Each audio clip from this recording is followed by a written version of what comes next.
This week on the podcast, we venture into vampire movies, but not just any vampire movie.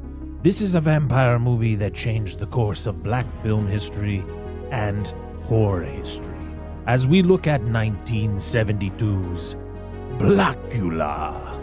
This isn't your grandmother's Dracula story. It's so much more.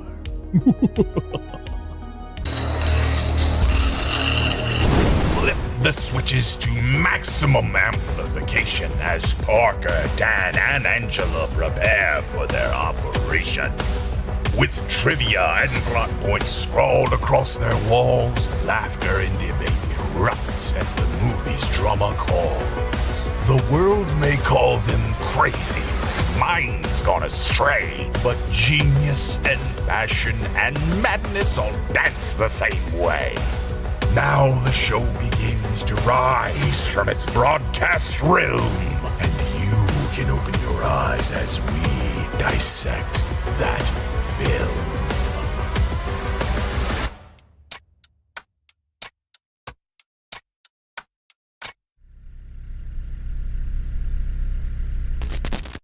What's going on, everybody? Welcome back to the Dissect That Film Podcast, a podcast that dissects the good, the bad, and the ugly of cinema. I am your host, Brett Parker. Joining me, as always, my wonderful co-hosts, Dan and Angela of DNA Gaming. Hello. I thought you were about to flip your chair there. It's Black History Month, and I feel we have never done Black History Month justice, because we've really never talked about movies that have kind of like been a huge part of like Black history.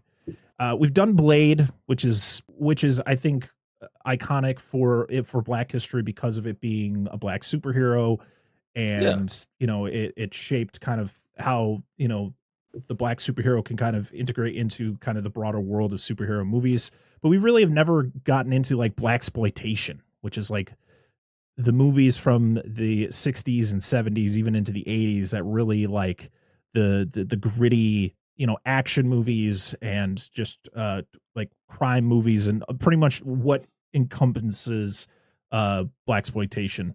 And so we thought that we would each pick a movie to kind of throw into a poll to celebrate the month, and we each picked a Blaxploitation movie, and we threw it up on our Patreon poll, and the movie that come out of that poll was the one we're talking about today, and that is the first horror movie that came out of Blaxploitation, and that is 1972's Blacula.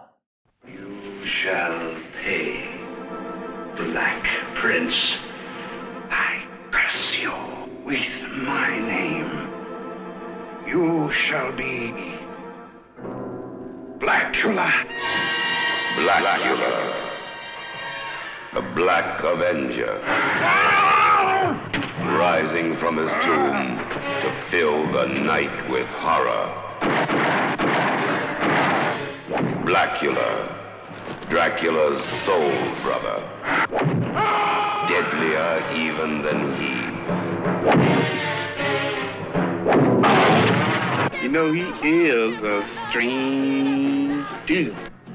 You're the nut that ran in front of my cab. You're the only imbecile on this street. Boy. Blacula. Look at man, you found, she's got to be around here somewhere. Now listen, you take your hands off of me. I don't know you. He thirsts for your blood. He hungers for your soul. Warm young bodies will feed his hunger.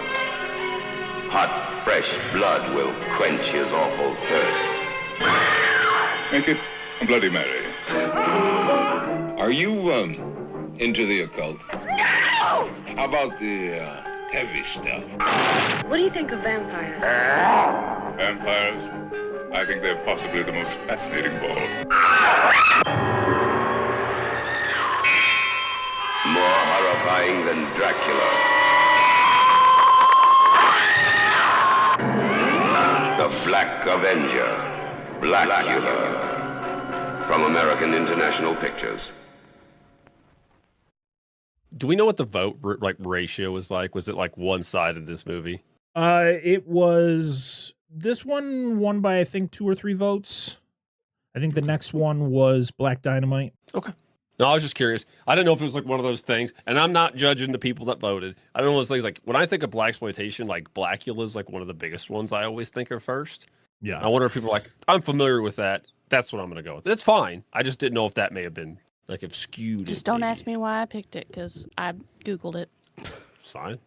I mean, there's a lot of good ones out there. I mean, like I said, this was the first blaxploitation horror movie to ever be released. This was the introduction of the first black vampire, which, like, hell yeah, like we talked about Blade. Like, if it wasn't for Manawurm, we probably wouldn't have gotten Blade, because there's no way that Blacula or Manawurm wasn't an influence or some sort of dedication to in the creation of Blade himself. So I think it's fitting, because we have talked about the Blade trilogy. We've talked about Blade a lot.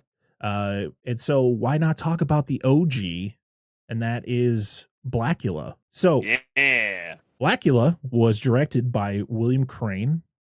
This was his directorial debut.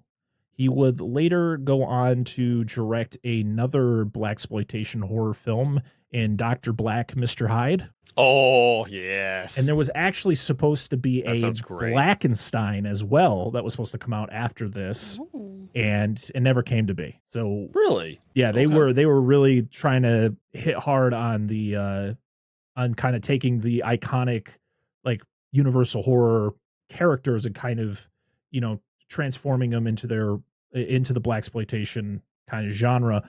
The thing about Blacula though is it's not just a Dracula remake. Like, it's not taking the story of Dracula and just putting black characters into it or making Dracula black. Like, if it wasn't for William Marshall, that's what it would have ultimately been. William Marshall, who plays Manawurm / Blacula, he actually went to the writers of the movie and was like, let's make this deeper. Like, let's put a lot more meaning into like why Manawurm is doing what he's doing. The fact that like him turning into a vampire isn't just kind of the basic guy gets bitten by a vampire, becomes a vampire. Like, you got to make it tragic. You got to like give this, you got to show sympathy for this character, but also see that what he's doing isn't right, but it's also not under his control, which can be a symbol for a lot of things. For slavery, for instance. I mean, they talk about slavery in this movie. Ultimately, that can be what Blacula is, or what Manawurm is. Him becoming a vampire is him becoming a slave to a white guy, Dracula. Yeah. And then he is just ultimately he's cursed to being this person that he never signed up to be. Yeah, even when Dracula's not around, the curse is still present. Exactly.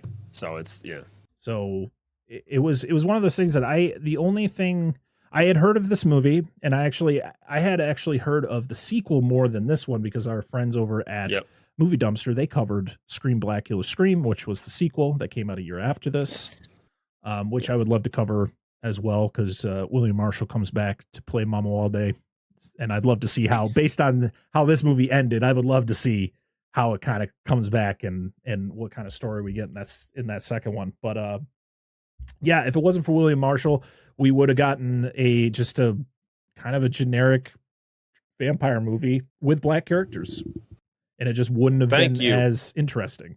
Because the original script, the original script was called Count Brown's in Town. Terrible name. Terrible name. Wait, hold on. Dr. Seuss. Oh gosh, that would what be. Brown is no, Brown is up, Brown is down. Where's Brown? He's out of town. He's out of town. Well, I can't remember that Dr. Seuss book that it is. Damn I think it. it's Hop and Pop. No, it's or is it? It is Mr. Brown's something, right? Or is he not the title of the book? Part of it. I've read the book so many times with my kids, I can't remember. It might be Hop on Pop. You might be right. Yes. That's funny, though. Carry on. But, yeah, so we have, for our cast, we have William Marshall as Manawurm, or Blacula. We have Denise Nicholas as Michelle. We have Vanetta McGee as Tina and Luvu. We have Gordon Pinsett as Lieutenant Jack Peters. We have Thalmus Rasulala as Dr. Gordon Thomas.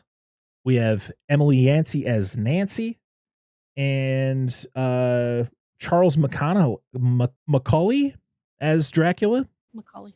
Oh, and we have to shout out G2 Kumbuka as Skillet. Baby. The band. Yeah, Skillet. No, just kidding. No, we'll talk about him when we get to him. Absolutely. It was written by Joan Torres, Raymond Koning, and Richard Gloner. Cinematography by John M. Stevens. Music by Gene Page. Gene Page was big with doing like arrangements for a lot of like big bands back in the 70s. They ended up doing a couple movies. They did Brewster McCloud, Fun with Dick and Jane, and then, of course, doing Blacula. All right. This was released August 25th, 1972. Runtime of 93 minutes, and it had a box office of $1.9 million. I don't know what the budget was, but that's what it made at the box office. And it was actually a success. Like that was, so clearly it didn't have a huge budget. Ultimately, the reason that this movie was made was because American International Pictures, who ended up distributing the film, was going through financial issues in the 70s, and they had the idea of doing a black vampire movie. And so they brought that original script idea, and then William Marshall worked with Craine and the screenwriters to kind of fix it to make it into what we got with the final product. So okay, pretty sweet. What is your guys' history with this movie? Do you guys have one? When did we watch it? That's my like history. a week ago. That's it. I'm this was my first time. Well, she can't speak for me. Oh, you have a history? No, not really. Yeah, I was about to say, you hold never on. watched this? Listen, I explained to my coworkers what I was watching, Blacula, and I knew about this because I too listened to the movie Dumpster Scream, Blacula Scream. Like, so I generally knew. But first off, I feel a little blindsided. I thought he bit people and turned people into black people. So it's an entirely different movie than what I was playing. I'm kidding. I was Relax. genuinely about to ask if you were being serious. No, fuck no. You should know if he's talking, he's not serious. No, seriously. We were talking about this at work. He's like, I don't even know if they were fucking around. I'm like, no, that's not how this movie works. So And I will say this, as many colorful jokes as I like to make it, that's not a pun. As many colorful jokes as I make on this show, I legitimately enjoy blaxploitation movies. And I think the reason is, and I'm not going to be like that one person that's like, I can say this stuff because I had a black friend growing up. I had a black friend growing up, and I learned a lot because we didn't have a lot there by hanging out at his house. Mm-hmm. And like, his mom was white, but his dad reminded me of the detective in this, with his like savage mustache and shit. Like, he reminded me of that guy. He was super cool, chill as fuck. But it's cool as me growing up in the Midwest, being surrounded by fucking white people.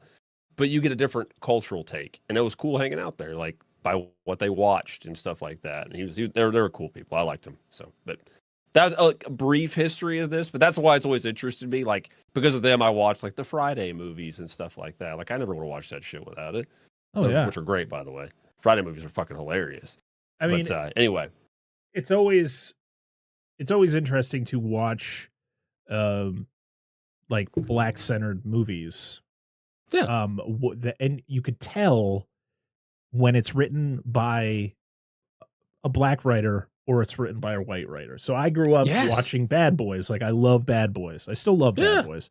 You know, the main characters are both black, but you could tell it was written by white guys.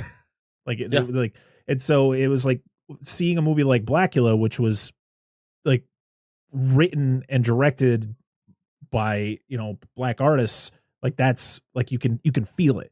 Like watching Sinners, it was written by Ryan Coogler. You know, you can feel like that history and the you know, trying to pay tribute to that time and everything. And you could feel it in this, like the fact that this movie is what it is compared to what it could have been, which I'm glad that it never got to that point. I mean, you could tell it was a bunch of white guys working for the studio that was like, let's make it the generic black movie. It's like, no, give it heart. Let's just make make me feel something. Yes, there are stereotypes. There are things that aren't okay in this movie. This movie came out in 1972 years, so you're going to hear words that are not okay to say nowadays. Are not okay. They were never okay to say. Back then, they were thrown around a lot. This movie is real. Style at the time. It's just what it was in 1972. Like 2 white cops driving in a car and they see a gay guy walking down the street. What are they going to say? They're going to say what we hear in this movie. It's just how that shit was. And it's unfortunate. It's also one of those things where if you're watching it with somebody, it's like, don't be like that. Don't do that. Like, this is a very good example of what not to do. Yeesh. Like my kid, I mean, was your kid around when you watched it? No, I watched this by myself. No, that's fine. We didn't either. Like our kids were like, they don't give a shit. I didn't stop if they walked out. Yeah. I'm surprised none of them asked anything. Like, but we don't make a big deal about that stuff. I just make crass jokes on here. But anyway, but no, like it's just what it is. Like we talk about old movies. It was just a different time. Like it's just whatever. Mm-hmm. So do the thing. Exactly. But no, I don't have much of a history. But anyway, carry on, Parker. I didn't mean to start it off. Yeah, I mean, I found out about this movie. I mean, I had heard about this movie because I had watched like horror documentaries that talk about like Blacula is very much brought up. There is a documentary that's on Shudder right now. I think it's like Black Noir.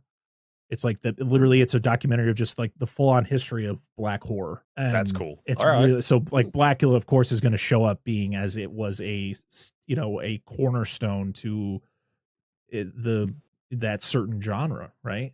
And the fact that this character is so iconic, and I mean, he may not be as iconic as Blade, but he is the reason that Blade exists. So it's because Blade came out a year later. The comic for Blade came out a year later. I never looked up when Blade came out, and I never realized he was that old of a character. Yeah, 1973. Tomb of Dracula, number 10. Mm. I looked it up. I couldn't iconic. Remember, but I knew it's pretty ironic that the first time he shows up, he's fighting Dracula. Yeah, I mean, why not? I mean, that's what he do. So, I mean, don't stop the guy. When was that? What network or what streaming program was that documentary on? You said? I think it's on Shudder. I don't remember if we have Shudder. We'll have to look because I do want to watch that. That sounds like a good time. You just get it. Plus, we can find like more sweet movies. Like I love watching those too because you'll find movies you've never heard of. Like I've watched. While you're looking it up. The guys at Movie Dumpster again, they did a watch along with the movie Coffee. Yeah, and I watched Pam it. It was great. It was a fucking great movie. Dude. Pam Grier was in a lot of just amazing blaxploitation films. She's also one of the main characters in the sequel to Blacula. Yes. So yeah, I'm very excited. I'd love to talk about a Pam Grier movie, especially like a 70s Pam Grier movie. Where she is just Pam Grier. God titties all the time, dude. God damn. She's hot. She's kicking ass and sweet Jesus. But yeah. She's a wonderful woman. She is. Very, very good. What did I see her in? It was a movie I saw recently. It was like a newer movie and she showed up and I was like, holy shit, that's Pam Grier. Couldn't remember what it was, though. Not exactly what you're saying, but I remember watching a VHS a lot when I was a kid. I don't remember what movie it was, but at the beginning, they had an advertisement for that movie, Jackie Brown. Yep. And she's in it. And I always, whenever we talk about Pam Grier or blaxploitation, I always remember that fucking trailer for that movie. Yeah, that's Quentin Tarantino. Oh, God. Yeah. Sorry, I'm not the biggest Tarantino fan. So. I can't say I enjoy most of his movies, and one of my favorite movies that he made was Django Unchained, which is you could put that in blaxploitation as well. That is definitely in that category.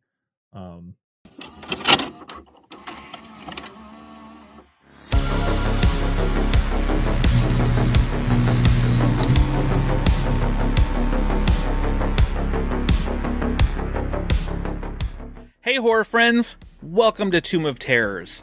I'm Old Man Brad, your guide into darkness. Here, every episode is a journey into horror. I'm digging up the latest releases, having conversations with the filmmakers who bring these nightmares to life, or sometimes dragging in my friends to explore cult classics, like Bruno Mattei's Cruel Jaws. There's something spine-tingling around every corner. So whether you love a bloody Italian slasher, a chilling ghost story, or those hidden treasures scattered throughout Tubi, this tomb has something for every horror fan. Just dim the lights, cozy up in a blanket, and step inside. if you dare.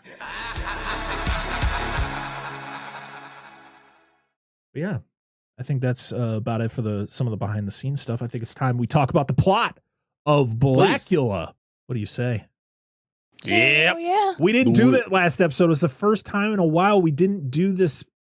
Didn't do the breakdown. She called it. I called it. She called it. He's like, don't say anything. I didn't even know until I was editing the episode. I went, we never did it. Yep.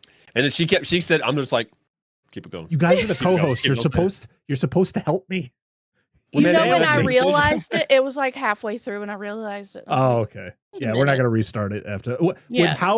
With how chaotic that recording session was, it's okay. Yeah. I totally understand why I forgot. That's why we all forgot.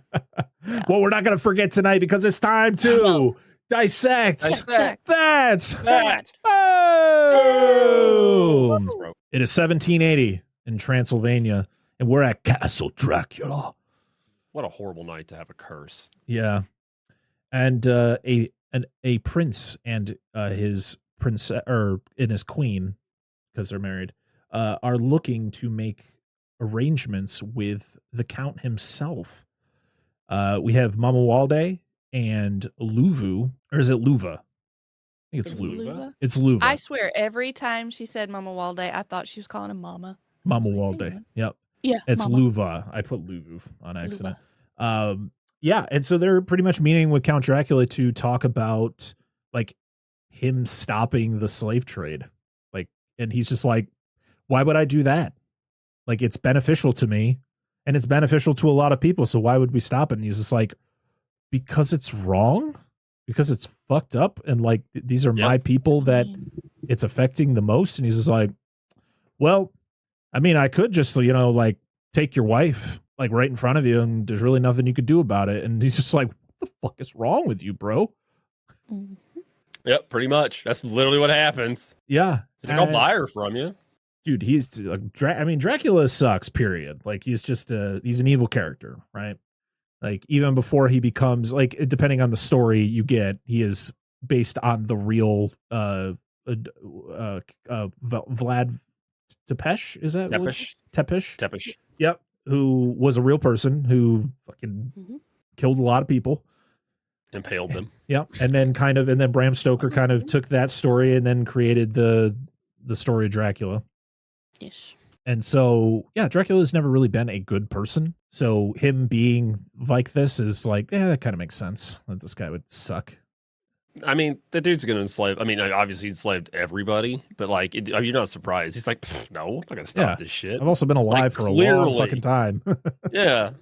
Just going to do some fucked up shit. Okay, but a fight happens and the prince dude, Manawurm is just beating ass, man. He is throwing dudes around, but then he gets outnumbered. He gets grabbed by a bunch of the goons and he gets gonged on top of the head. Yeah, they bonk him. And he then gets bit by the count himself. And the whole thing is they're going to throw him in a coffin and lock him in a crypt. And Luva's going to be in there and she has to stay in there pretty much till she dies. And like pretty much listen to him like wallow in pain as he is becoming the vampire also because he's thirsty. He's going to have the thirst. He has the curse. And then Dracula himself is the one who gives him the name Blacula, which is like it's a metaphor for like when slaves would come over and they were bought, the owners, the slave owners would give their slaves their names. And ultimately that is what Dracula is doing to Manawurm. He's naming it. He's naming him Blacula. Yeah, like he's a piece of his property. Yeah, I get it. Yeah. But there was this line that Dracula says that it fucking digs you, man, where he's just like, you're going to watch over him until your flesh melts off your black bones. And I'm just like, God damn. That is just cuts you. Listen, thought. They remake Blacula. They are. Are they really? I've heard it's in the works. I don't know where it's at right now, but if they were to do like a very close retelling of this, my God, I can't think of that fucking actor. He always plays a German guy almost. He was the guy that was with oh my God, he was in Django Unchained. He's the guy that's with Christoph Waltz. Yeah, just have him be. He could do it. He could be Dracula. He could be racist, evil. So He could. So he is in the newest Dracula movie. He is Van Helsing in the newest Dracula movie. The guy who directed Fifth Element and Leon the Professional just came out with a Dracula movie. Luc Besson came out a few weeks ago. Okay. Yeah, it's called Dracula, a love story. It's got the dude who plays Banshee from X-Men First Class playing Dracula. I'm just saying he could I just watching this dude's because we have it going over here. I could watch this dude's mannerisms. I'm like, dude, he could play that role. He could do it. 100%. Who do you cast as? I haven't looked into the remake if they have anybody cast for Mamuwalde himself, but who would you cast? Oh, I don't know, dude. I'm bad with new actors. Ooh. I feel like William Marshall, I don't know how old he was when this movie came out. He was born in 24, so he was 50, around 50 when this movie came out. So I feel like I feel like it would make sense to have somebody who's kind of like middle-aged to play the character. Idris Elba I could listen to him talk though. Idris Elba could do him or the detective. Yeah. I could see him do either one. But because he's done a lot of cop roles too. When Mamuwalde is in like the club and whatever, and he's like kind of being himself. Yeah, he's being suave. I could, yeah. Just saying. Yeah, there's some things I want to talk about when we get to like later scenes. We're just like, does he have some weird power? I'm very confused. I need to know the rules. He's got the lady power. Clearly, but so we get the title sequence, which is you get that sweet, the jivey music that's going on from Gene Page, like the funky club music that's playing as we get the really cool like title cards where it's like a little black bat like biting a woman, and there's one who looks like it's having sex with one of them, and then he's like swinging in between all the different things, and then we get the actual title card. Well, the whole thing with Dracula though, when he's talking to Mamuwalde and he's like crying, like we couldn't figure out if it was like his makeup, one tear, just and the it looked whole like he was scene. just trying to keep it together, and he was not doing very well. I thought he was doing a good job, dude. Like, you can watch the scene. It's just like starts right here. Wait, so the guy playing Dracula was crying? Yes. There's like a tear coming out of Maybe his eye. Maybe he felt bad whole for time. what he had to say. I don't know if he's feeling bad or if it looks like he can't control it. And like it's one fucking take. And they're like, he just nailed it, we're leaving it. Yeah. It just looked good, dude. It was good. It played a part in the scene. No. I don't know why. It just looks when you get a chance, like we watched it on Tubi, of course, because if it's on Tubi, we try to watch it on Tubi because we're biased. It almost looks like his makeup under his eye because he's got red under his eye. Yep. And I know with me, starts about the 5-minute mark ish. You're not supposed to use like red makeup near your eyes because it can do. And he just fucking holds that. it. I'm like, okay. Oh, okay. We are in Transylvania, present day, which is 1972 or 1973. When did this movie come out? 72? 72. Yeah. And the castle's been bought by a gay couple. I think the whole castle was bought, or they're just there to buy the stuff in the castle. I'm not sure what the situation is here. No idea. They're having their own fun. But of course, then the guy who's selling the place is talking about Dracula and the legend. It's just a legend. It's like, oh no, it's actually real. Like he's been gone for a while. Mm. He's like, oh, there's a room over there that's got some coffins in it. It's kind of normal to kind of see. You want to go check it out? So they go in there. And you see the coffin. It got moved, though. It's like over in the corner now. It's not like in the middle of the room. Mm-hmm. Also, I take it Dracula probably took Luva's body out of there after she died. I think it would have been. Yeah. I think it would have been more impactful if there were bones in there. Like they hadn't gone in there in a while. Yeah. They open it up. There's just a skeleton next to the coffin, or like draped over the coffin. Like no one had been in there in hundreds of years. So everything is getting shipped off to L.A.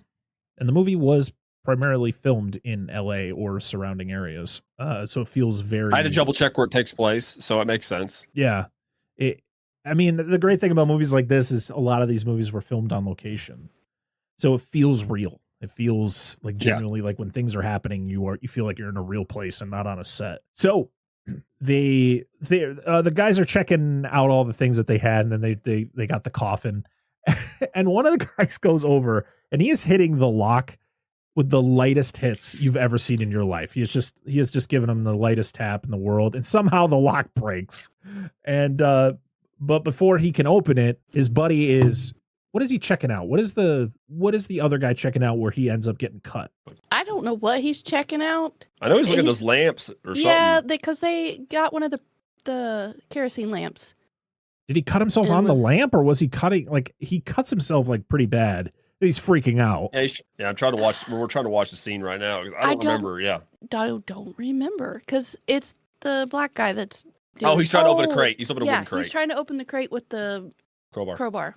Well, and you don't think he cuts himself, but he does. Yeah, he slips and hits like. Yeah, because the gay couple who buys everything, one of them is a white guy and one of them is black. Billy. The black guy is the one who opens up the coffin. The white guy is the one who cuts himself like an idiot. And then he's like, ah! I'm dying. And the other guy's like, relax, man. Just fucking, we're gonna wrap it up. Chill out. Hell. Yeah. And then he's like complaining the whole time he's wrapping his arm, like, you're doing it too tight. Yeah. It's like, no, this is how it's got to. This has got to work.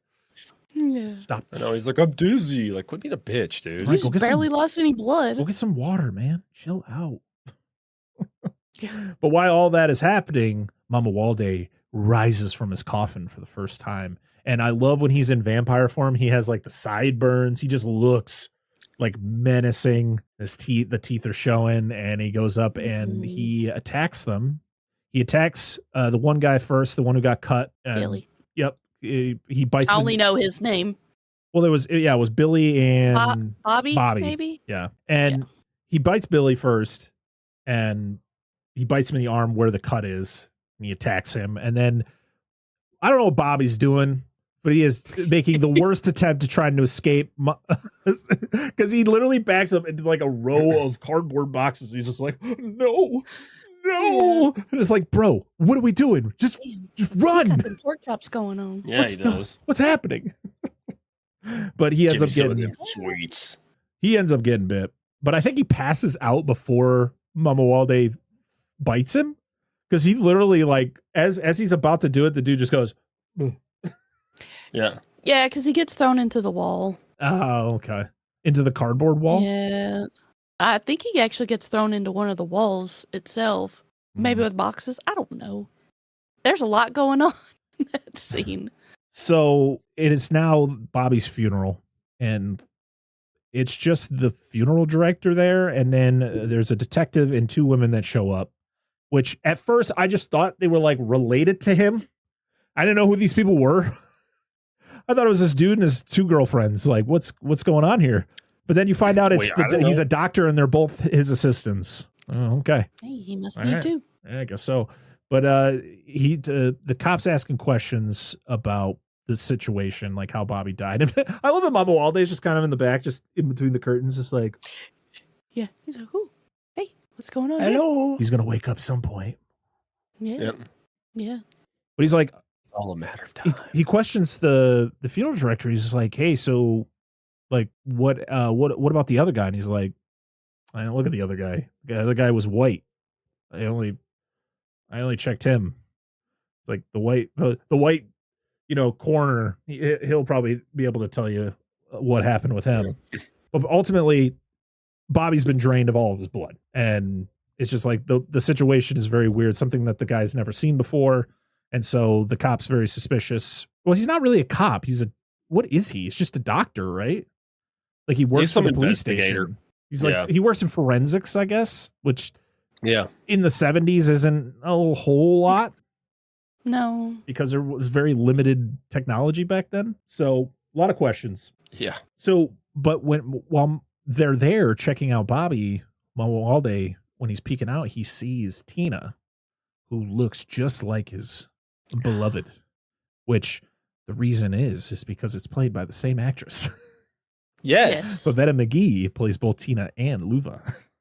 Yep. Which makes a lot of sense. Like, why not do that instead of being like, let's find someone who looks like her? Like, no, just do the same person. It's kind of the whole point. That's fine, yeah. I love how he's in the casket and he moves his arm and they're like, Why did he do that? Oh, he just hasn't been embalmed yet. I'm like, that's not how that works, but okay. Yeah, because the family didn't want it. His mom's request. Yeah. I was like, he still wouldn't be moving. What's the investigator's name? Dr. Gordon Thomas. I just call it Stash. Yeah, is he an investigator though, or is he just a doctor? I don't know. He's so fucking it's crazy. It's so good. Credited as Dr. Gordon Thomas. Well, I'm assuming he mentions he's part of the something like you said. He's part of an investigation, like a special department. So I don't know.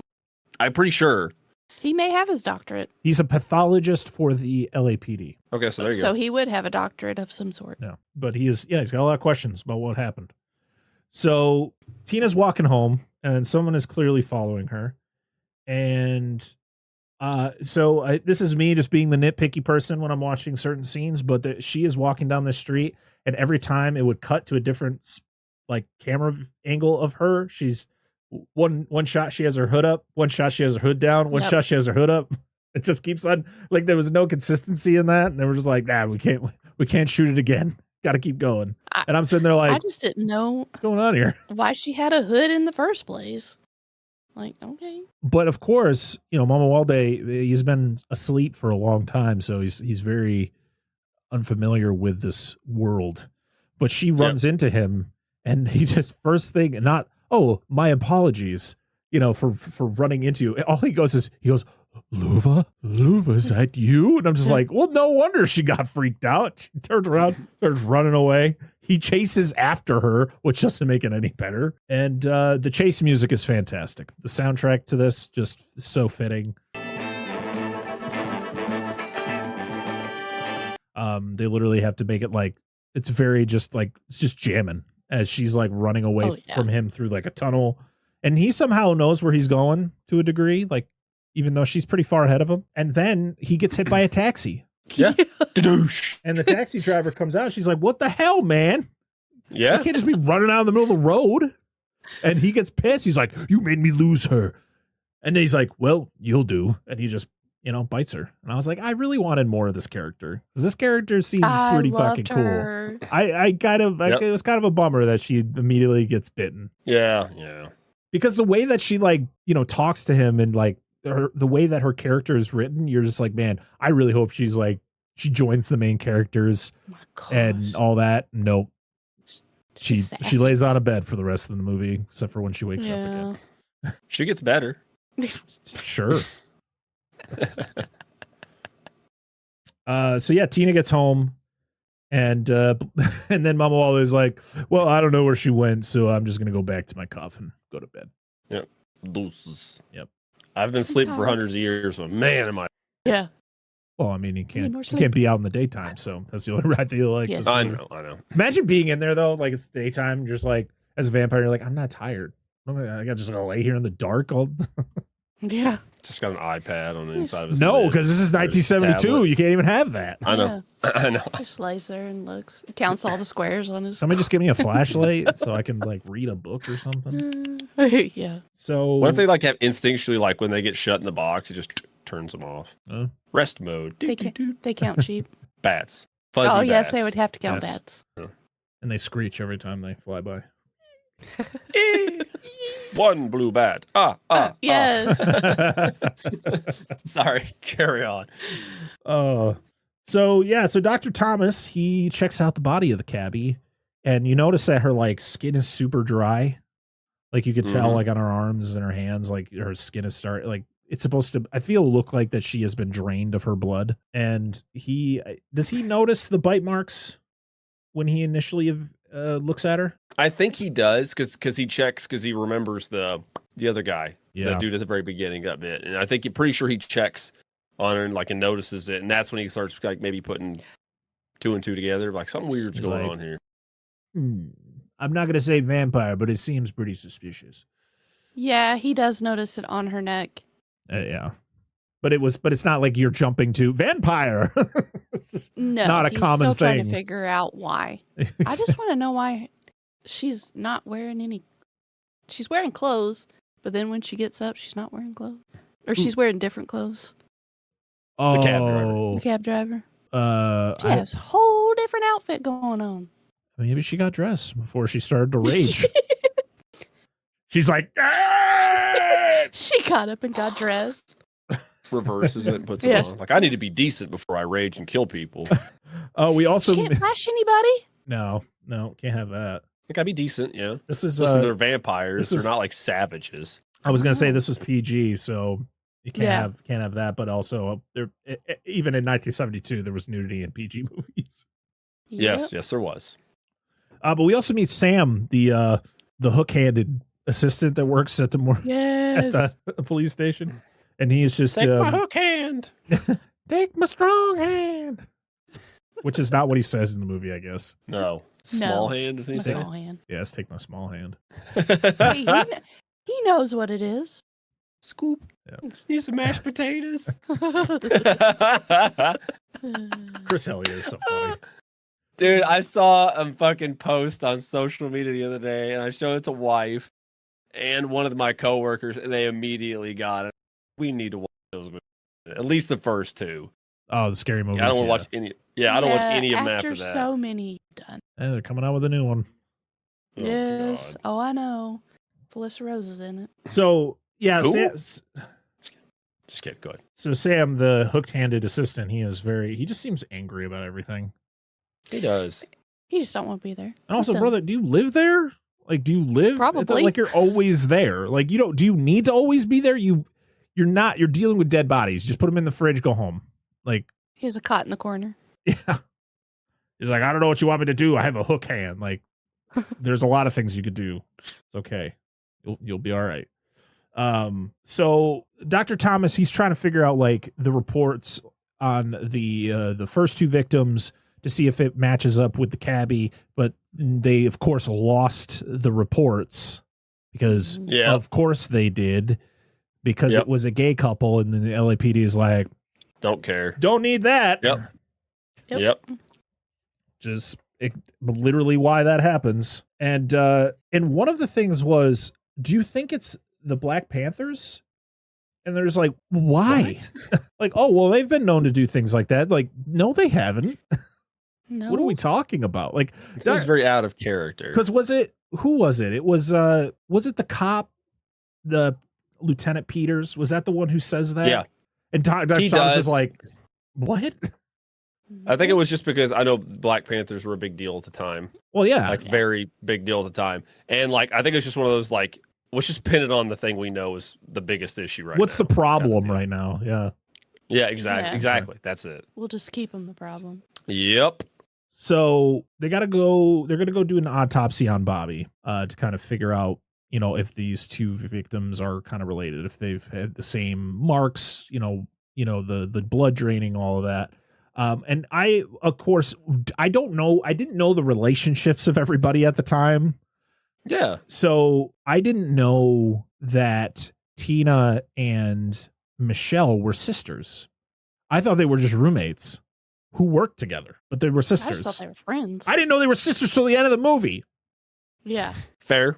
I could picked up on it a little earlier, but I'm like, yeah, I get it if you don't know right away. Yeah. But you can have friends that are like sisters. Oh, I know. I get what Oh, no, but she definitely says it like, no, they are sisters. Yeah. Yeah. Also, Gordon and Michelle are a couple. Yes. Which I feel isn't professional, especially since they work together. But, whatever. Yeah, what are you going to do? Yeah. It was the 70s. It's not a big thing until... You're not allowed to make out on the job. No fraternizing. Oh, no, they still do it today. It's just less in the open. Oh, yeah. They're in the closet. So we're at the club that we're going to be at a couple times throughout the movie. And it is poppin'.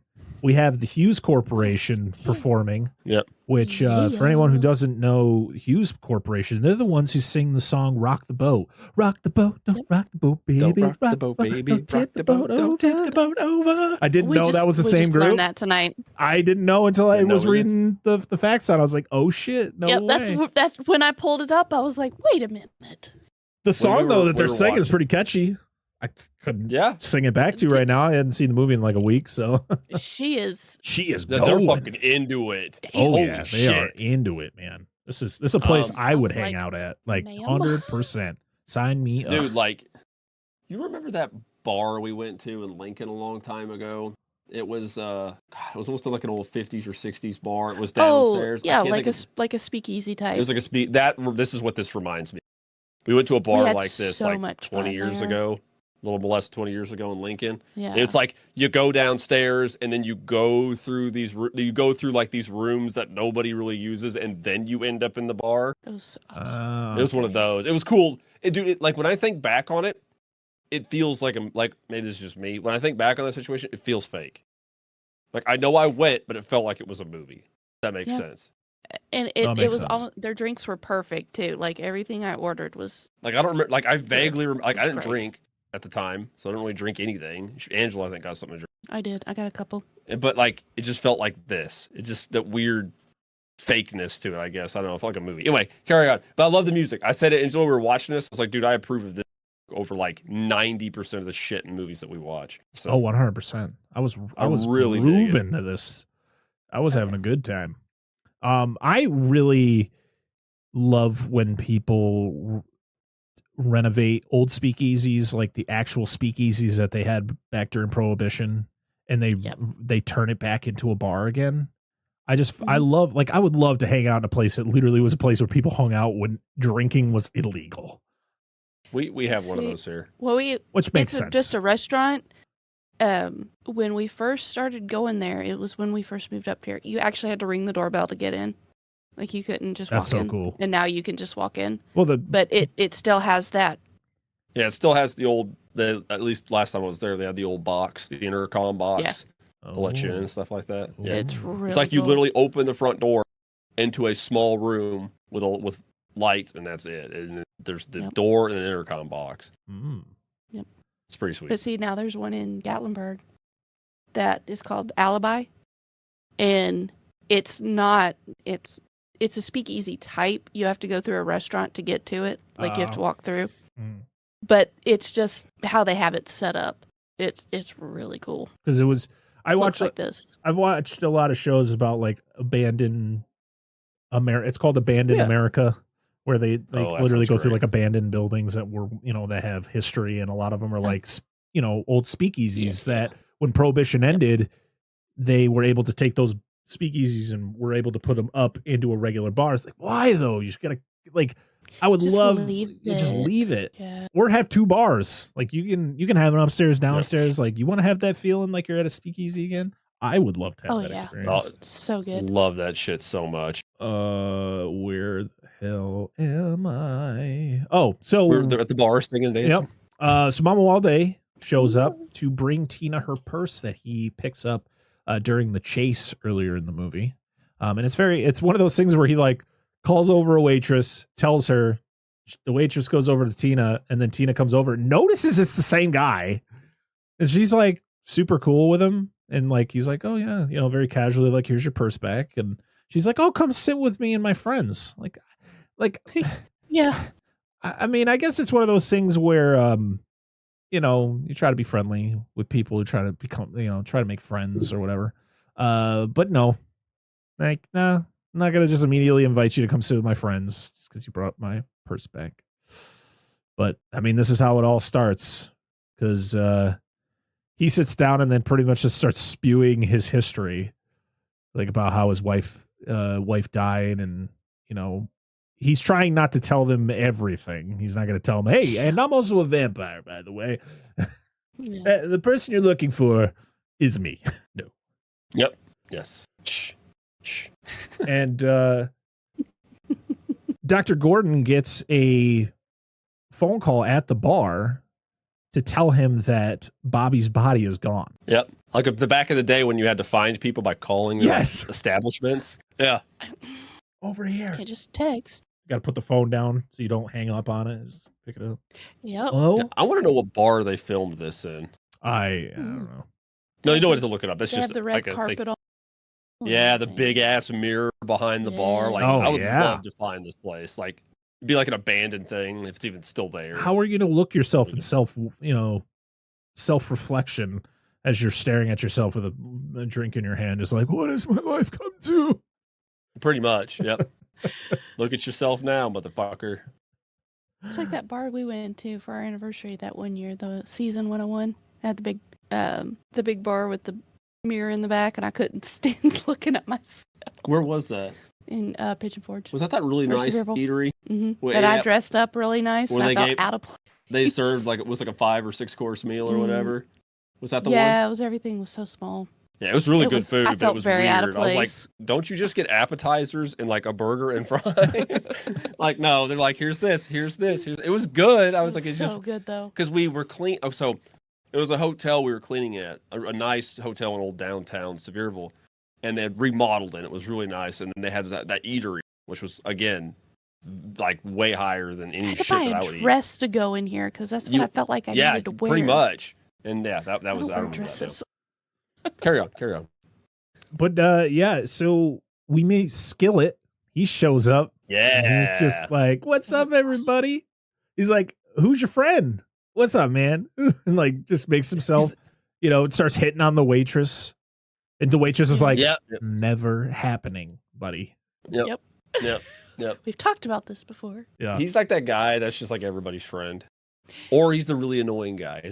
I can't quite, but I like him. He wants to be friends with everybody. Yeah, he does. He's a horny guy. So he wants to fit in. He's trying to. He's straightforward. She says no. He kind of just like, okay, all right, gotta move on to whatever else is going on. Whoever will take me.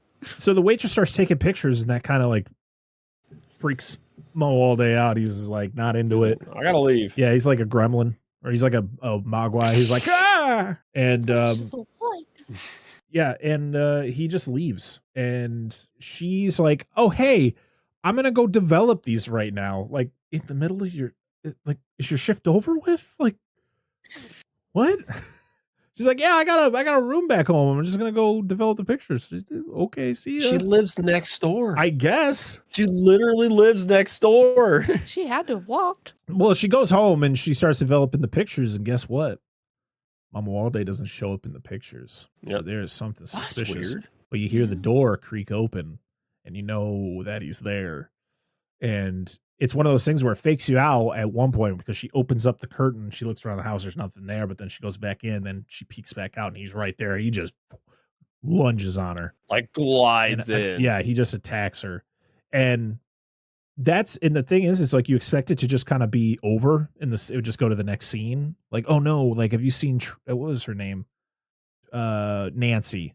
Have you seen Nancy lately? But no, it's like she waddles out of her house, like covered in blood, like screaming for help. And this cop just pulls in at the perfect time to hear her screams. Yeah. I'm like, how convenient. But also, just normal stuff. She is the fourth victim now of Mama Walday? Yes. And she turns faster than any of them because she immediately bites that cop. And you're like, what? And at first I was like, what the? Like, she just got bit, and now she's already a vampire looking to bite somebody else? Like, all right. That's why you need to keep garlic in your pants.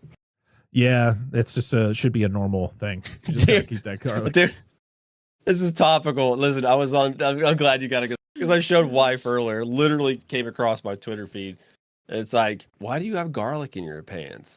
Well, I'm putting garlic in my pants so vampires don't eat my ass. And what's that? Well, why would a vampire eat your ass? Because I have garlic in my pants. Are you not following me? I was like, hang on, hold on a second. It's just a loop. It's really great. Anyway, carry on. Oh my god. So this is when I don't know if this is the first time we meet Lieutenant Peters, but he's a bitch, dude. This guy is such a baby, dude. Whatever. This guy is just, every time he says something, it's always he's whining. Because Gordon has information that he won't tell him, and he's like, you have something and I don't like it. Like, that's literally how he says it. And you're like, I don't think that's going to help you, bud. No, and he's like, I don't blame Gordon. I'm like, you can't go around, and he explains later. You can't go around and tell people, like, I'm pretty sure it's vampires. Yeah. Like, who the fuck's going to believe that shit? Yeah. Like, this dude's like the smartest motherfucker. Like, he's like, I'm just going to tell people. Well, so because Bobby's body is gone, they're like, well, we're going to dig up Billy then. and no one's gonna give him a permit to dig him up. So they're like, he goes up to Michelle. He's like, hey, we're gonna go dig up that Billy kid. And she's like, okay, I guess so. We need his baddie. Yep, gotta see. And I guess him making out with her convinces her to go, because at first she's like, I don't really want to do this, and he's like, let me give you a good mustache ride. And she's like, okay, I'll do it for you. Who wants a mustache ride? Yeah, I mean, he's got a mustache on he him. sure Just does. saying. Epic. So this is where I have a question on whether or not Mama Walde has like some sort of power over Tina, where she is able, like, she like falls for him so fast. It was so fast. She welcomes him into her house. It's just, it all happens really fast. Well, yeah. I don't know if this was the whole you have to welcome a vampire in the house thing. Probably not. So like right when that happened, I was like, oh, she fucked up. Yep. But yeah, it was one of those things where it's like, he must have some sort of power, right? Because I feel like Dracula has that power too, right? Yeah. He's able to, like, he has some woo the ladies, hypnotize people. Yeah, he can hypnotize women to falling in love with him or whatever. I think he could do it to like I think he could just hypnotize people in general, because I know he's like mind controlled, like for non-sexual intent in other movies. It's like, but yeah, he tries to convince her that she's Luva. And she's like, well, I'm Tina, but hey, it could be an idea. Like, she's starting to like believe it. Like, maybe I am. Like, what? I don't think that's how She just it wants works. to see his pork chops. Damn right, I would. Oh, she work on me. She wants to see all of Mama Walde. Do you think his dick has pork chops?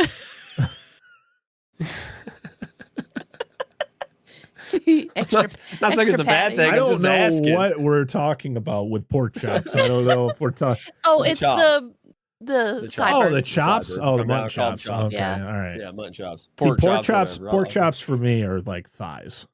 That's a pork chop. Oh. I've heard it called pork chops, mutton chops. I've heard it any called kind of chops mutton that chops. you want to Yeah. call it. Mutton chops usually, but she was saying pork chops, so I was like, I'm down with I've this heard idea. it ways. So No, I I'm like just- it. Like, What comes to my brain? no, it's you know? fine. Wolverine was actually influenced by Mama Walde. Yeah. Those chops. Hell yeah. Let's go, bub. He got some Yep. chops going on too. So he also then just starts talking about his history with Dracula and tells her that he's a vampire. And she's just like, okay, Okay. I believe it. Sure. All right. It works for me. Cool beans. But then you get the whole thing where he can't force her to leave with him. She has to be willing to go with him.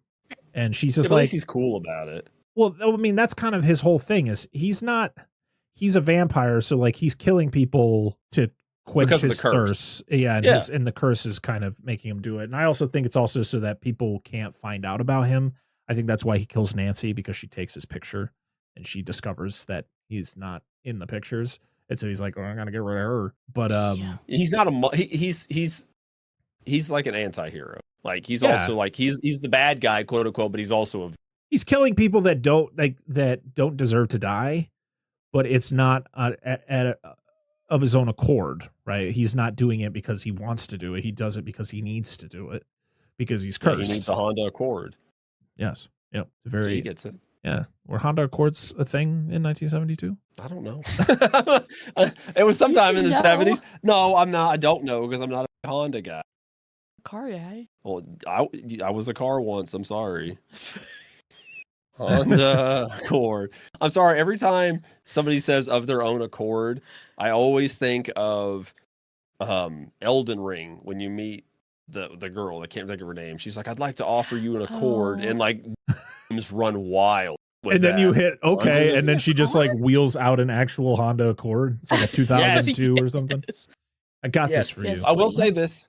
Yes, a little early for the Honda Accord, but That's where they got the name. Did I not use that Yes. word correctly? no, you did. I Okay, just I said just wanted Honda to make sure. Accord. Just wanted to No, make sure. you were fine. No, Sometimes I feel like I used use words and I'm not using them correctly. So, precisely all the and time. elegantly. oh, thank you. So there is a Ford Capri in this movie. Just want to point it out. It's kind of a lesser known Ford product for the time. They're really cool. Is it And, Dr. it was a Gordon's Mercury car? Capri. No, it was parked in front of. It was parked in front of the waitress killed that tries to develop the film. Gotcha. It was sold here as a Mercury Maybe it was Capri, her but it was car. Ford Capri. It was originally a British car that was imported over here. I'm not gonna Just- lie to you. When I watch a movie, the only time I pay attention to cars are when they're the ones being used by a character. That's right. I am like, there's a very rare if I'm like, oh shit, you see that car in the background? Like, I'm not looking for it. I think that's just He's my like, thing. I'm not looking for it. Well, I did not do that in this movie. I know, I you saw a usually lot do. of them, Car less was. common stuff, and you don't see Capris in movies very often. But Gordon drives, I believe, a Dodge Monaco, big four-door Monaco. It's a nice car. Looks good. But so she's like, yeah, can I think about leaving with you?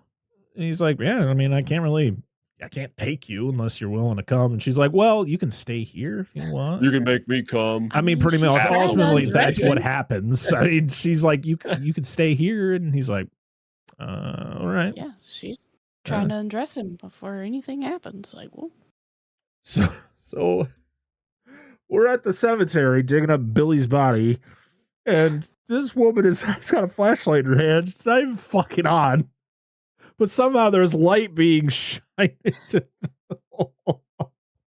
I'm like, every Yep. time they show her holding that flashlight, I'm like, that flashlight's not even on. Like, what is happening? Or that bulb is just so weak, it's not doing anything.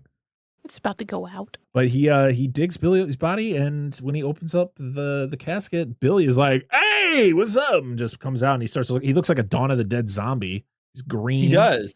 Yep. There's like a bat in the background.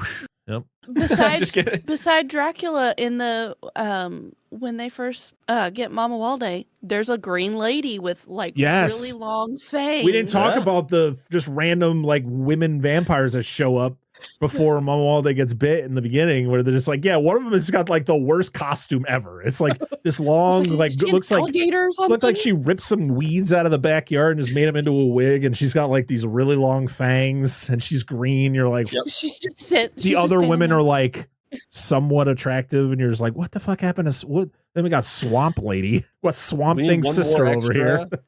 extra. She, Yeah. she was last pick. They needed one more zombie, or not zombie, vampire, and there was somebody walking across the studio lot one day. Hey, you, get over here. Come here.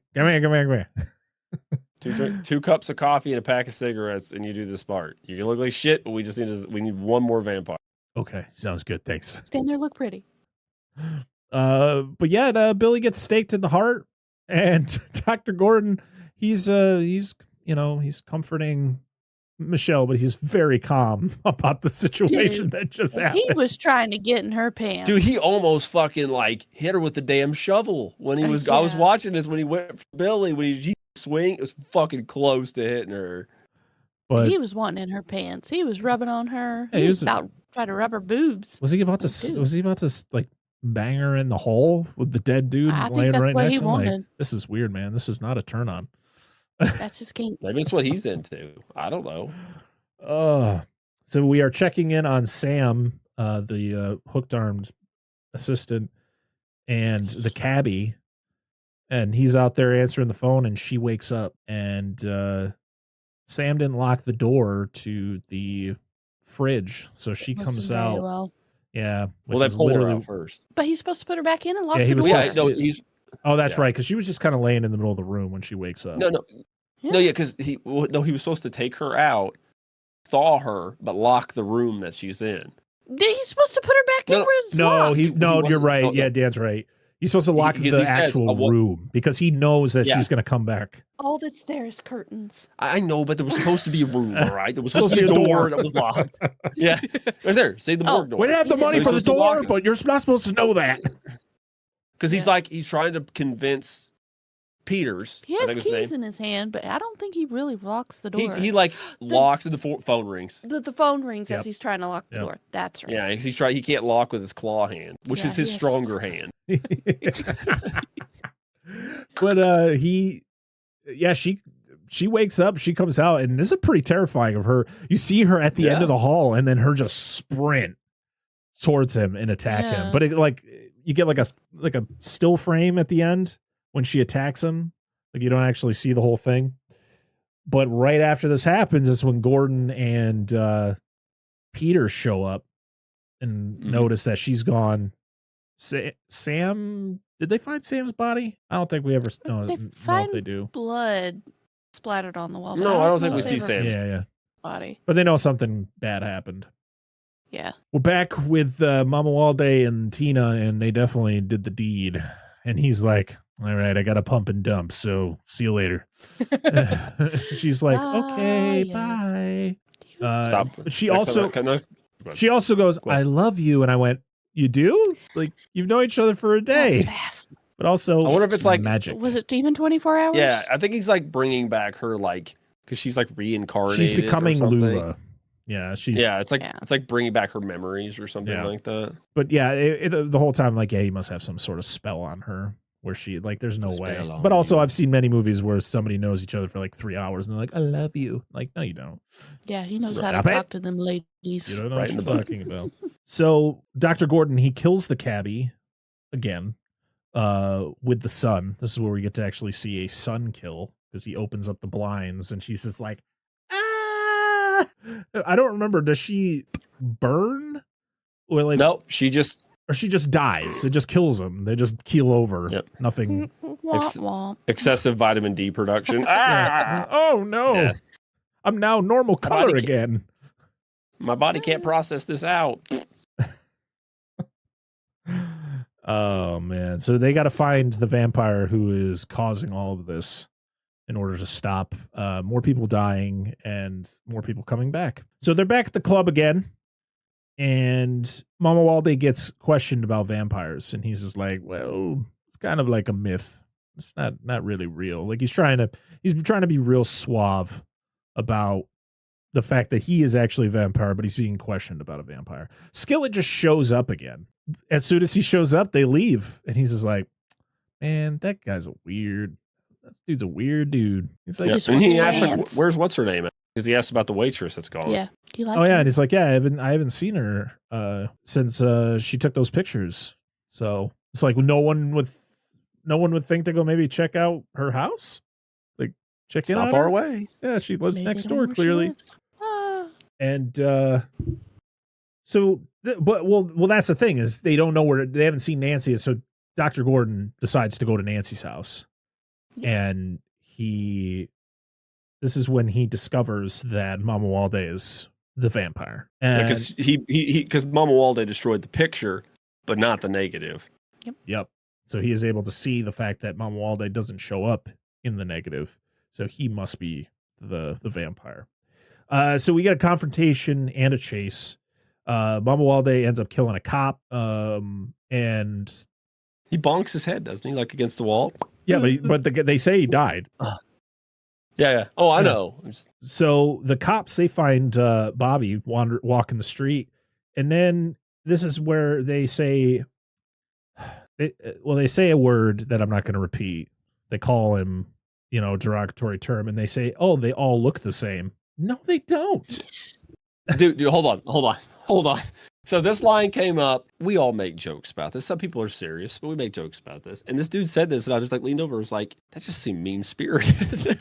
I mean, it was 100%. I always joke because other people, they think all those white fucking people that look the same.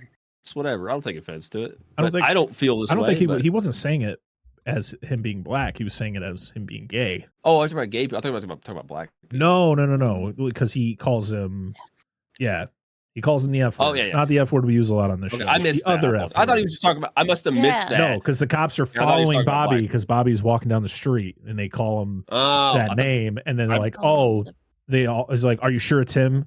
They all kind of look the same. I was like, what? No, not really. No, they don't. What? No, not really.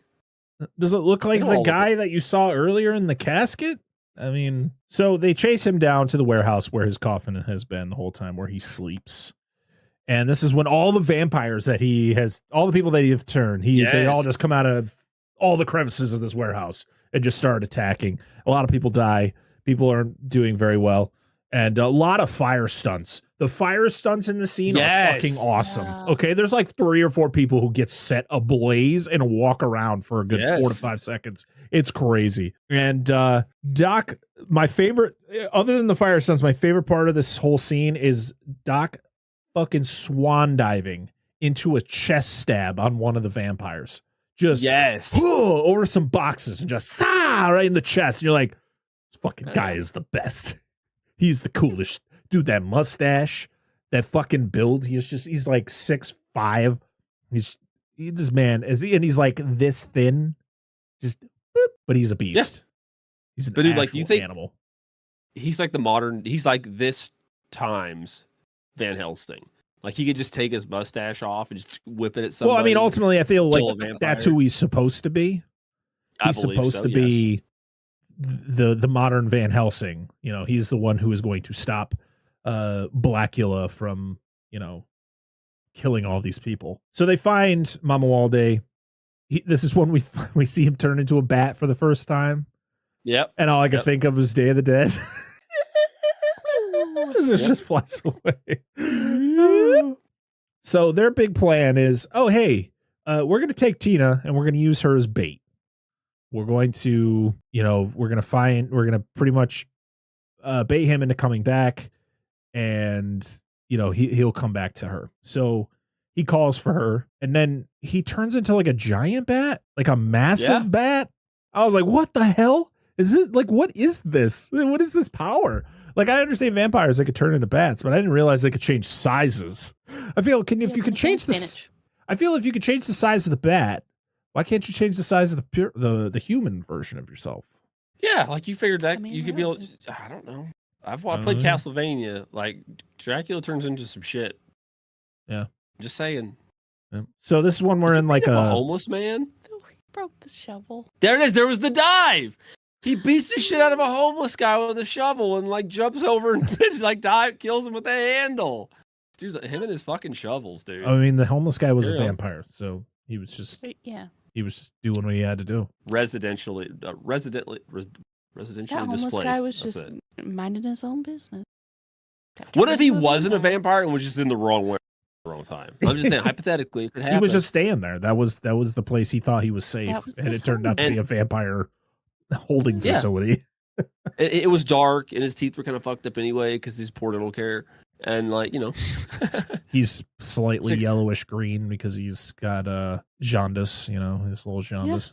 See, 6'4", 200 pounds, teeth kind of gangly. Yeah, thank you. Shout out to me gets that reference. Anyway, Kara. So we're in the final stretch of the movie where we're at a treatment plant, actual treatment plant. Yeah. And this is where the final showdown happens, where Manawurm just chokes out an officer. He's like hiding in the shadows. Dude walks by, just chokes the dude out, drops him. Then this is where you get the moment where they think they did find Manawurm's coffin, and they open it up thinking he's in there, and they stab Tina. Dude, yes. She's like, whop. Yep. It was it Peters that stabs him? Stabs her? I think Peters does, because I think she got shot before this, and I forgot to mention that. She gets shot. Yes, she gets and so Manawurm bites her before she dies fully to change her. And then he goes into like, you're all dead. Like, he literally announces it. He can project his voice throughout this whole facility. He's like, you're all fucked. I'm going to kill you all. And they're like, this doesn't sound good at all. This is bad. But then this is when they make the mistake of opening the coffin, and it's Tina inside as a vampire, but she gets stabbed with the stake to the heart. And of course that is kind of like, that also kills Manawurm, not technically, but that is kind of where he just goes, oh, nope. Well, I guess that's it for me. But I do want to mention the fact that when he goes into his rampage mode and he starts knocking off some of these cops, some of these shots are fucking awesome. He's running along a catwalk. He picks up a barrel and snipes this dude with the barrel. Yes. I was like, Donkey Kong's his ass. It's so cool. But he just he gives up. and he wanders out into the sunlight, and we get a gnarly, like, face melt from Mama Walde as that's the end of the movie with Mama Walde kind of sacrificing himself because his true love is gone. Yeah. I like how he goes out on his own terms. He's like, well, that. Yep. He I mean, that's knows what that makes it she's so. not going to make it. So. Well, that's the thing, and that's what makes this movie tragic. It's not just your typical vampire movie or your typical Dracula movie. Is the fact that, like, the whole reason for Mama Walde doing what he's doing is because he's cursed and he is trying to find his true love again. Like, he's not finding someone new. He is trying to find Luva again. And the fact that she is now dead for good, what's the point? That was kind of his whole purpose. So if she's not going to be there, like, what's the point of this curse? I might as well just be dead. Yep. So yeah, the fact that he goes out on his own terms, I think it's a great ending. I can't wait to see how they resurrect him for Blacula Scream, because I've never seen it. Yeah. So yeah, I'm very interested to see how that goes. But I love the fact that it like transitions from his like maggoty face melts, and then it goes into a skeleton right into the credits. It's like, yep, it's over. Yeah. It's over. So We got nothing good. left for you. But yeah, that is 1972's Blacula.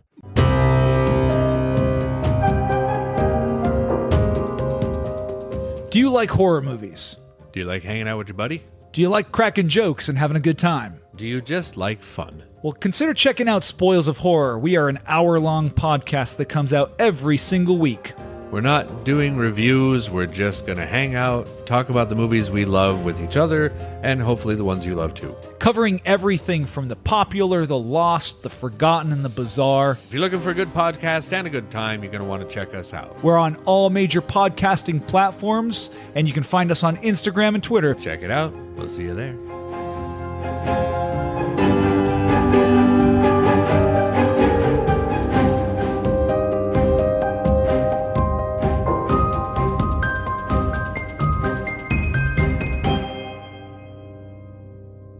Now it's time to go around the room and share our final thoughts and our ratings of the movie with our new rating system.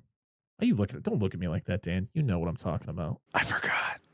Don't worry. But I'll just go with it. Just keep going. Just keep going. Since this movie was Angela's pick, we're going to start off with her. What are your final thoughts on this one? I love this movie. I am a big vampire, OG vampire. I hate they don't sparkle in the sun. Oh, that was just Sorry. Twilight. That doesn't count. I know, but they still don't. They don't No, but sparkle. dude, okay, listen, I'm not trying to hijack this. Sparkling vampires, that concept is the same shit Return of the Living Dead did to zombie movies. They don't run. Because everybody's like, no, not the running part, They the still don't brains run. part. Like perpetual to this day in zombie like pop culture.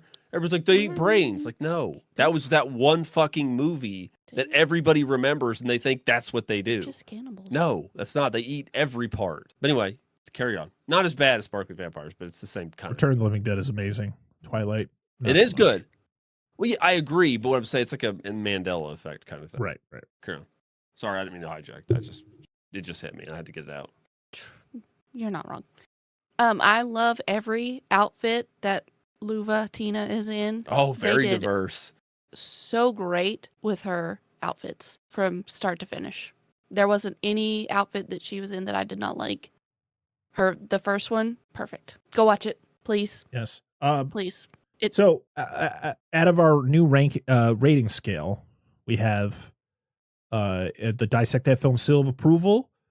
It's a movie or trash.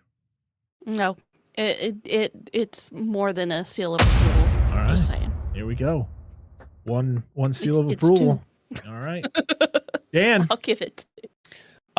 This is a fun movie. Like it's good. Like it's very enjoyable. I like the characters in the movie, and they're like it's a 70s movie. It's fun, but it does take itself seriously. It's not like ridiculous and stupid like some of the horror movies can be, or even at this time. Like they legit try to tell a story, and they keep it as grounded as they can within the love story. It is a love story. missed out. Yeah, in like the confines of like what's going on. But it was great. I liked it. I do recommend it. I don't want to say it's like a hardcore like seal of approval, but it's closer to a seal of approval than it is just a movie for me. It's good. I enjoyed it quite a bit. You can't be in the middle, Dan. You have to pick. It's got to be seal of approval. It's got closer. Oh, but like if I was to say, I'm not gonna say like it's the best thing ever, but I did enjoy it quite a bit. I had a really good time with this one. I think the performances were solid. I mean, William Marshall goes above and beyond in this movie, and the fact that he is the reason that this movie became what it is and that it went in the direction it did, like, I give him more props than I would most lead actors, because he is kind of the reason. I love the fact that this isn't your typical Dracula story. It's something different. It opened up the world of blaxploitation horror. It opened up the world to other iconic characters in this genre, or just more iconic black characters or black horror characters. Down the road, we talked about Blade, and huge influence on that, and just how influential this movie is, not just in black history, but just like horror history. So I appreciate it on so many levels, and this is definitely a movie that I would watch again. I can't wait to check out the sequel. I think I'm going to hold off though until we cover it. So maybe that'll be what we cover next year for February. I think that would be interesting to do.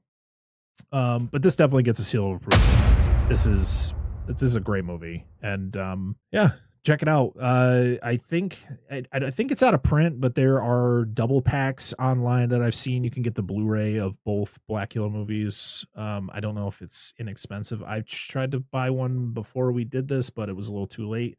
But I'm still gonna probably try to snag one. And there's a remake, I guess, in the works. So we talked about it in the beginning of the episode, and I hope that comes to be. I don't know what I want from it, though. If I want it to be a direct remake to the original where it takes place in the 70s, or do we have it be more modern day?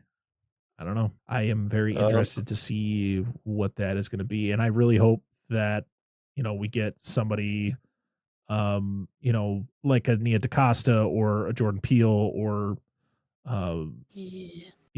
just a director like that, or somebody in that vein to kind of helm the story. Because I think that's what makes these movies more effective, is the fact of having, a black director or a black writer kind of be the forefront and the person that's kind of pushing this forward. So, yeah.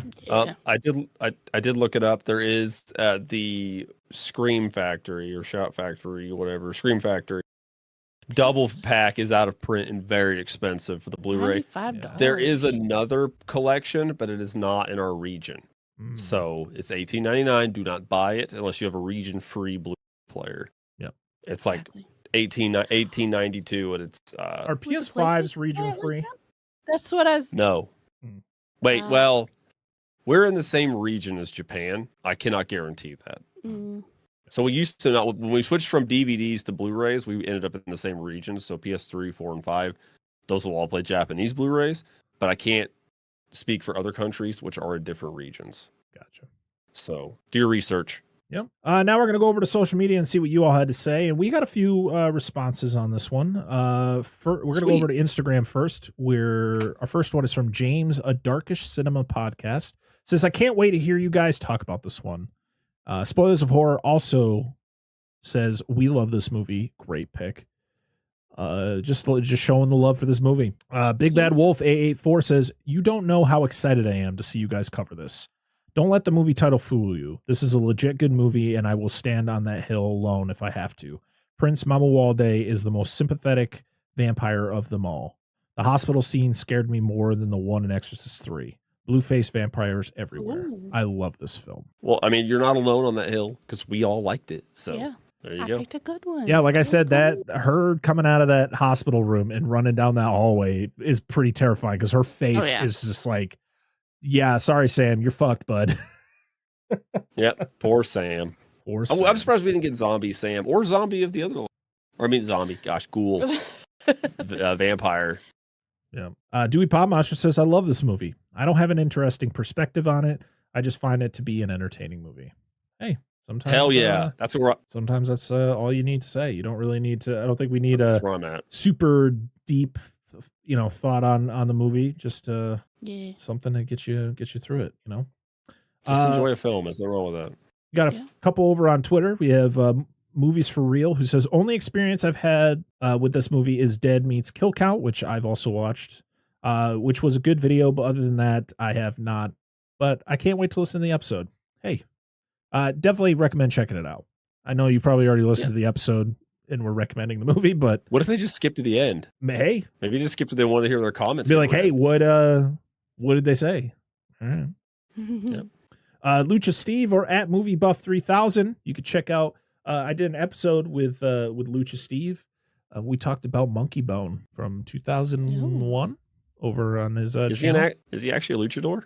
He dresses like one sometimes. I want to know if he really is one. Lucha Steve, tell me if you are, Dave. This is Steve? I didn't catch his first name. I'm sorry. I was so hung up on the luchador. Well, he goes by Lucha Steve. Lucha Steve.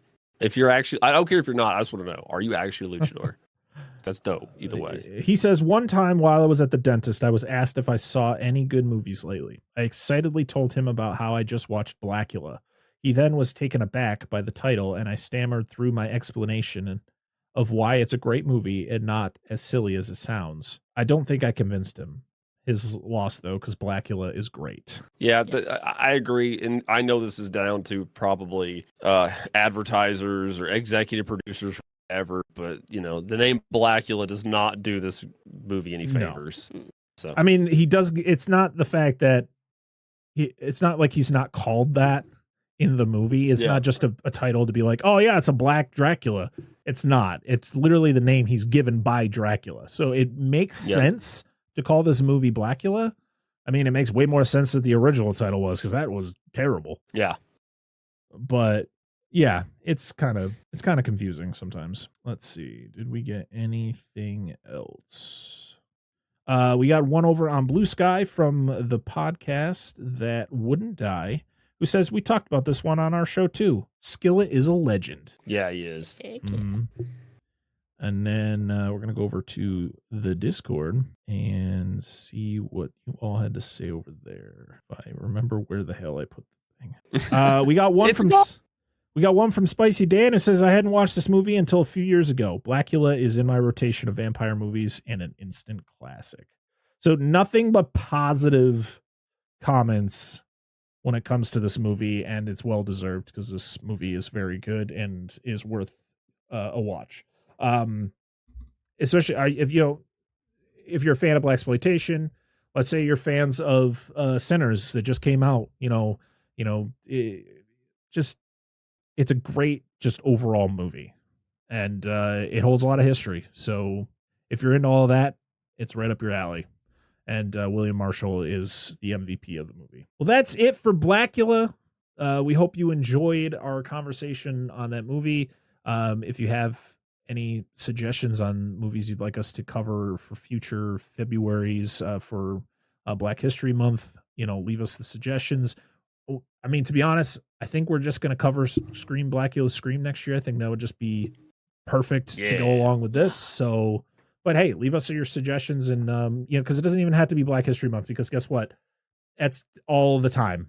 Like, you can learn about that stuff all the time. We can talk about that whenever. It's the same with horror. We talk about horror movies all the time. It doesn't even have to be just October. That's just the kind of podcast we are. So give us your suggestions, and we'll definitely consider them. We'll put them on our list of future conversations we want to have. But this is the last episode of February. So next week you'll be getting a out of the Patreon Volts Monster Zone episode, which is Gamera versus Barugan. Yes. Which is great that we actually, our Gamera episode is technically out before that one, even though we recorded that episode a long time ago, because this is the sequel to the original Gamera.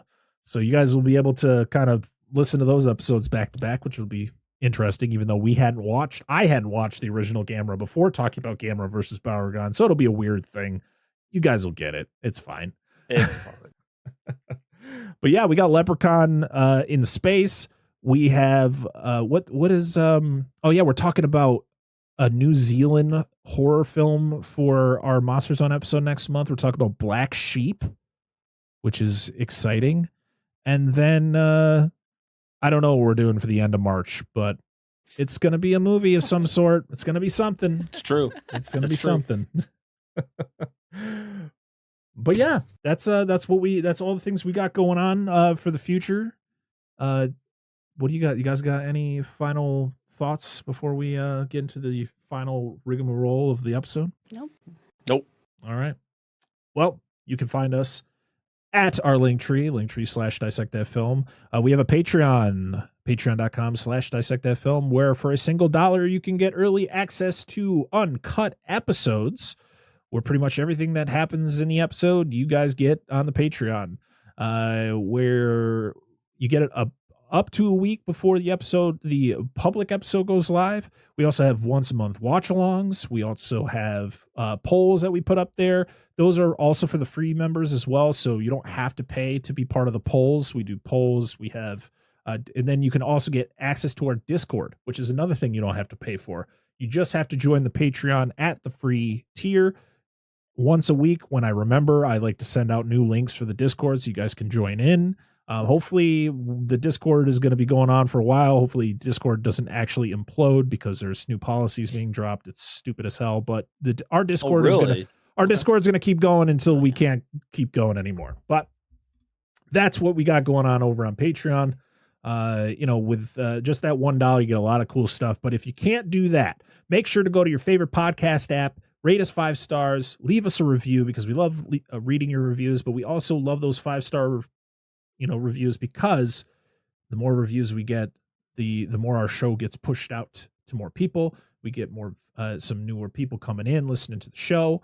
We've had a good 2026 so far for the show, and we hope to keep growing.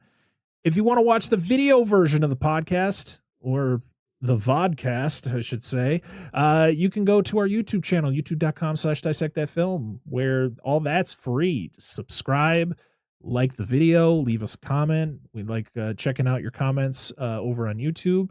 We're getting close. We're over 1,100 subscribers right now, so we're climbing. We're doing pretty good. And then I guess I'll shout out the other show that I'm a part of, which is a show called Public Damnation that I'm doing with my friends Paul and Dustin from the Flicks and Friends podcast.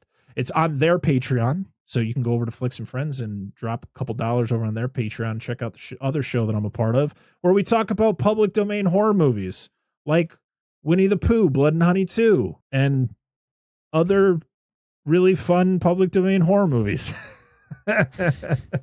It's mostly to see how much Paul suffers watching through these movies.